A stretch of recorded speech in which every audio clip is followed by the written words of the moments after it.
My name is Imogen and I want you to re-elect me as your communications officer.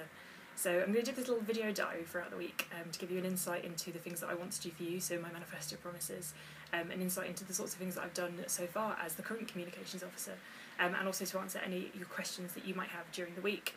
So last night we had candidate question time, and I'll post a link to the footage when it's been put up. It was a really great night and well done to Uni TV. And I was asked a couple of questions there, so I thought I'd just give you a bit of an insight into my answers before that goes up online.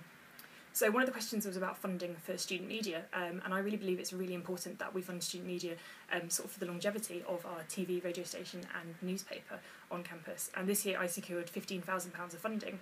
for student media, and that's meant that the Badger have a brand new bank of Macs which are on their way to them, and Uni TV have been able to buy lots of new equipment and are still continuing to spend their funding. And for example, that funding has helped them to do live broadcasting like they did last night,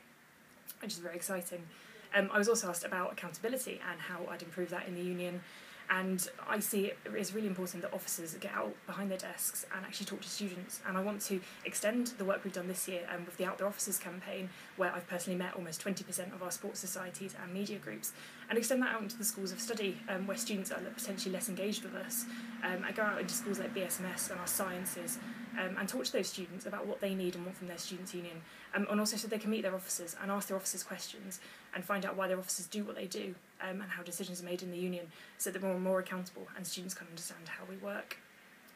So the three main points in my manifesto are to do with increasing the presence of the union, strengthening student media, and also making sure that you have a say in your union. I'm going to sort of video blog throughout the week and give you more insight into all of those, but for now you can find out more by heading to facebook.com/ImogenForComms, or follow me on Twitter, it's @ImogenForComms, and you're welcome to sort of send me any questions that you have, tweet at me, send me a message, or I'll be out and about around campus, so feel free to come and ask me any questions you have. And don't forget to re-elect Imogen for communications.